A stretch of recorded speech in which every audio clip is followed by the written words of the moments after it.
तो दोस्तों finally Avenger doomsday का जो ऑफिशियल ट्रेलर है वो रिलीज़ हो चुका है और ये ट्रेलर देखने में एकदम परफेक्ट है। यानी कि ये ट्रेलर ना तो कुछ ज़्यादा चीज़ें रिवील करता है और ना ही ज़्यादा मूवी के बारे में हमें कुछ बताता है। वही सारी चीज़ें हमें दिखाता है जिन चीज़ों के बारे में हम पहले से ही जानते हैं। और ये जो ट्रेलर है ये मूवी के लिए एक्साइटमेंट है उसे और भी ज़्यादा बढ़ाने का काम करता है।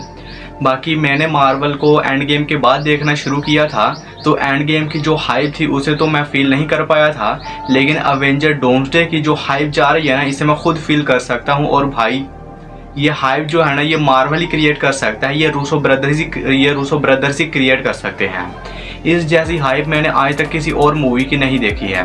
बाकी अब स्पाइडरमैन नो वे होम के लिए भी काफ़ी ज़रा हाइप थी, स्पाइडरमैन ब्रांड न्यू डे के लिए भी हाइप है, लेकिन जो अवेंजर्स की मूवी है ना इसके लिए जो हाइप होती है वो एक अलग ही लेवल की होती है। बाकी इस मूवी के अंदर थोर की पूरी तरह से फटी पड़ी है। उसने कहा है कि मैंने अपनी लाइफ में इससे ज़रा खतरनाक विलन का सामना आज तक नहीं किया।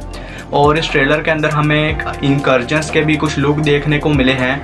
बाकी अवेंजर्स आपस में लड़ रहे हैं, एक्समैन से लड़ रहे हैं, क्या क्या हो रहा है भाई क्रेजी। बाकी इस मूवी की लेंथ का मुझे आइडिया नहीं है, इस मूवी की लेंथ कितनी होने वाली है, इस मूवी की लेंथ के अंदर ये सारा कुछ हमें दिखा पाएंगे या नहीं। बाकी इस मूवी की लेंथ कितनी है वो मुझे बताओ, मुझे नहीं आइडिया इस मूवी की लेंथ कितनी है।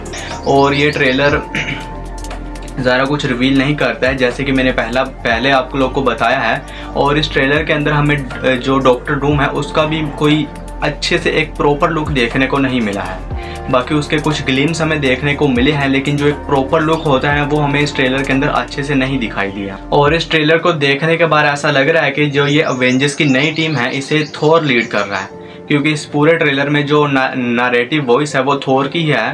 थोर में जो डूम्सडे है उसके जो डॉक्टर डूम है वो कितना बड़ा विलन है उसके बारे में बताता है। वो कहता है कि मैंने अपनी लाइफ में कई विलन्स का सामना किया है, लेकिन इस जैसे को मैंने आज तक अपनी लाइफ में सामना नहीं किया। बाकी ये मार्वल का ये तो फॉर्मूला ही हो गया है, जिस विलन को उन लोगों ने ज़्यादा पावरफुल दिखाना होता है वो मौजूदा टाइम में जो सबसे ज़्यादा पावरफुल हीरो होता है उस विलन से हरवा देते हैं।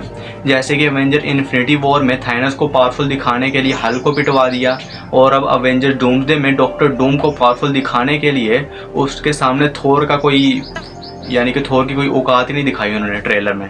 थोर अपना पावरफुल अटैक करता है स्टॉर्म ब्रेकर से, जिसे डॉक्टर डूम सिर्फ अपनी 2 उंगलियों से रोक देता है। भाई कितना पावरफुल होगा ये विलन तुम खुद ही अंदाज़ा लगा सकते हो। बाकी इस मूवी के लिए मैं काफ़ी ज़रा एक्साइटेड हूँ, इसके ट्रेलर ने मेरी एक्सपेक्टेशन और भी ज़रा बढ़ा दी हैं।